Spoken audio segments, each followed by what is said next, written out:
سورہ عصر. سورہ عصر کا تعارف. مقام نزول. سورہ عصر جمہور مفسرین کے نزدیک مکیہ ہے، اور ایک قول یہ ہے کہ یہ سورت مدنیہ ہے. آیات، کلمات اور حروف کی تعداد. اس سورت میں 1 رکوع، 3 آیتیں، 14 کلمے اور 68 حروف ہیں. عصر نام رکھنے کی وجہ، عربی میں زمانے کو عصر کہتے ہیں، اور اس سورت کی پہلی آیت میں اللہ تعالیٰ نے زمانے کی قسم ارشاد فرمائی. اس مناسبت سے اسے سورہ عصر کے نام سے موسوم کیا گیا. سورہ عصر کے مضامین. اس سورت کا مرکزی مضمون یہ ہے کہ اس میں انسانی زندگی کا دستور بیان کیا گیا ہے، اور اس میں زمانے کی قسم کھا کر بتا دیا گیا کہ اسلام قبول کر کے نیک اعمال کرنے والے ایک دوسرے کو حق پر قائم رہنے کی تاکید کرنے اور ایک دوسرے کو صبر کی وصیت کرنے والے کے علاوہ آدمی ضرور نقصان میں ہے، کیونکہ اس کی عمر لمحہ بلمحہ کم ہوتی چلی جا رہی ہے. سورہ تکاثر کے ساتھ مناسبت. سورہ عصر کی اپنے سے ماقبل سورت تکاثر کے ساتھ مناسبت یہ ہے کہ سورہ تکاثر میں دنیاوی امور میں حد سے زیادہ مشغولیت اور آخرت کی تیاری سے غفلت مذموم ہے، اور اس سورت میں وہ چیز بیان کی گئی ہے جس میں انسان کو مشغول ہونا چاہیے. بسم اللہ الرحمن الرحیم. ترجمہ: اللہ کے نام سے شروع جو نہایت مہربان رحمت والا ہے. والعصر ان الانسان لفی خسر الا الذین آمنوا وعملوا الصالحات وتواصوا بالحق وتواصوا بالصبر. ترجمہ: زمانے کی قسم، بے شک آدمی ضرور نقصان میں ہے، مگر جو ایمان لائے اور انہوں نے اچھے کام کیے اور ایک دوسرے کو حق کی تاکید کی اور ایک دوسرے کو صبر کی وصیت کی. والعصر زمانے کی قسم. تفسیر صراط الجنان میں ہے، اس آیت میں مذکور لفظ عصر کے بارے میں مفسرین کا ایک قول یہ ہے کہ اس سے زمانہ مراد ہے، اور زمانہ چونکہ عجائبات پر مشتمل ہے اور اس میں احوال کا تبدیل ہونا دیکھنے والے کے لیے عبرت کا سبب ہوتا ہے، اور یہ چیزیں اللہ تعالیٰ کی قدرت و حکمت اور اس کی وحدانیت پر دلالت کرتی ہیں، اس لیے ہو سکتا ہے کہ یہاں آیت میں زمانے کی قسم مراد ہو. دوسرا قول یہ ہے کہ عصر اس وقت کو بھی کہتے ہیں جو سورج غروب ہونے سے پہلے ہوتا ہے، اس لیے ہو سکتا ہے کہ نقصان اٹھانے والے کے بارے میں اس وقت کی قسم یاد فرمائی گئی ہو، جیسا کہ نفع اٹھانے والے کے بارے میں ضحیٰ یعنی چاشت کے وقت کی قسم ذکر فرمائی گئی. تیسرا قول یہ ہے کہ عصر سے نماز عصر مراد ہو سکتی ہے، جو کہ دن کی عبادتوں میں سب سے آخری عبادت ہے، اور اس کی فضیلت کی وجہ سے یہاں اس کی قسم ارشاد فرمائی گئی ہو.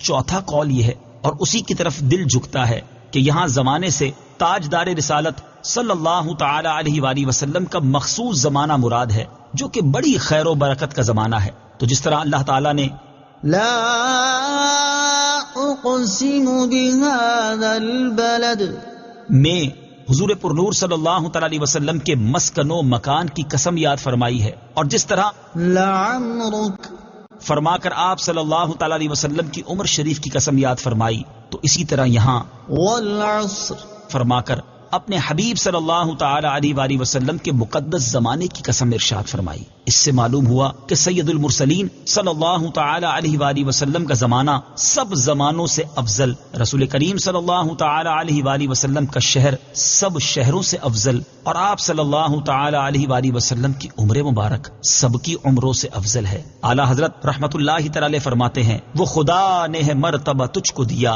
وہ خدا نے ہے مرتبہ تجھ کو دیا، نہ کسی کو ملے نہ کسی کو ملا، کہ کلام مجید نے کھائی شہا، تیرے شہر و کلام و بقا کی قسم. ان الانسان لفی خسر بے شک آدمی ضرور نقصان میں ہے. تفسیر صراط الجنان میں ہے، اس آیت اور اس کے بعد والی آیت کا خلاصہ یہ ہے کہ اللہ تعالیٰ نے قسم ذکر کر کے فرمایا کہ بے شک آدمی ضرور نقصان میں ہے، کہ اس کی عمر جو اس کا سرمایہ اور اصل پونجی ہے وہ ہر دم کم ہو رہی ہے، مگر جو ایمان لائے اور انہوں نے اچھے کام کیے اور ایک دوسرے کو ایمان اور نیک عمل کی تاکید کی اور ایک دوسرے کو ان تکلیفوں اور مشقتوں پر صبر کرنے کی وصیت کی جو دین کی راہ میں انہیں پیش آئیں، تو یہ لوگ اللہ تعالیٰ کے فضل سے خسارے میں نہیں بلکہ نفع پانے والے ہیں، کیونکہ ان کی جتنی عمر گزری وہ نیکی اور طاعت میں گزری ہے. اسی طرح ایک اور مقام پر اللہ تعالیٰ ارشاد فرماتا ہے، ان الذين يتلون كتاب الله وأقاموا الصلاة وأنفقوا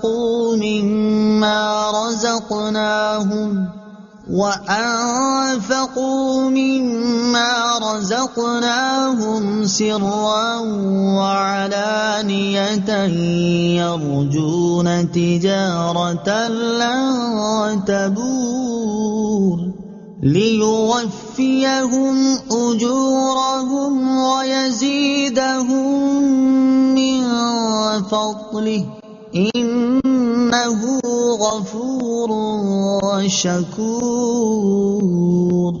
ترجمہ: بے شک وہ لوگ جو اللہ کی کتاب کی تلاوت کرتے ہیں اور نماز قائم رکھتے ہیں اور ہمارے دیے ہوئے رزق میں سے پوشیدہ اور اعلانیہ کچھ ہماری راہ میں خرچ کرتے ہیں، وہ ایسی تجارت کے امیدوار ہیں جو ہرگز تباہ نہیں ہوگی، تاکہ اللہ انہیں ان کے ثواب بھرپور دے اور اپنے فضل سے اور زیادہ عطا کرے۔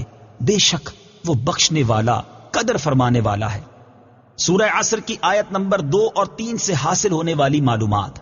ان آیات سے 3 باتیں معلوم ہوئیں۔ نمبر 1، انسان کی زندگی اس کا سب سے قیمتی سرمایہ ہے، اور اس سرمایہ سے وہ اسی صورت میں نفع اٹھا سکتا ہے جب وہ اسے اللہ تعالیٰ کی اطاعت و فرما برداری میں خرچ کرے، اور اگر وہ یہ سرمایہ اللہ تعالیٰ کے ساتھ کفر کرنے اور اس کی نافرمانی کرنے اور گناہوں میں خرچ کرتا رہا تو اسے کوئی نفع نہ ہوگا بلکہ بہت بڑا نقصان اٹھائے گا۔ لہٰذا ہر انسان کو چاہیے کہ وہ اپنی زندگی کو غنیمت جانتے ہوئے اللہ تعالیٰ کی اطاعت و عبادت میں مصروف ہو جائے۔ نمبر 2، انسان کی زندگی کا جو حصہ اللہ تعالیٰ کی عبادت میں گزرے وہ سب سے بہتر ہے۔ نمبر 3، دنیا سے اعراض کرنا اور آخرت کی طلب میں اور اس سے محبت کرنے میں مشغول ہونا انسان کے لیے سعادت کا باعث ہے۔ اللہ تعالیٰ ارشاد فرماتا ہے: وَمَنْ أَرَادَ الْآخِرَةَ وَسَعَى لَهَا سَعْيَهَا وَهُوَ مُؤْمِنٌ فَأُولَئِكَ كَانَ سَعْيُهُمْ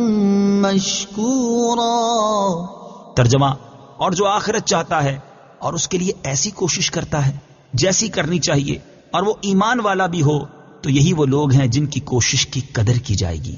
سورہ عصر کی آیت نمبر 3 سے معلوم ہونے والے مسائل۔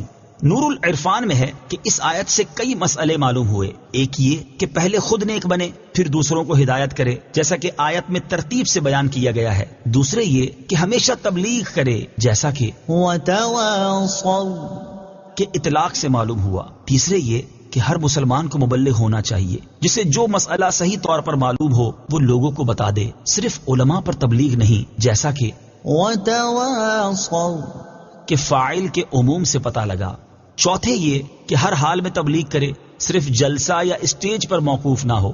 پانچویں یہ کہ نماز روزے کی طرح تبلیغ بھی ضروری ہے۔ چھٹے یہ کہ عوام دل و زبان سے اور علماء زبان و قلم سے، جبکہ حکام زور و طاقت سے تبلیغ کریں۔ اور اصل یہ کہ ہر کوئی اپنی حسب استطاعت نیکی کی دعوت عام کرنے کی کوشش کرے۔ صدق اللہ العظیم۔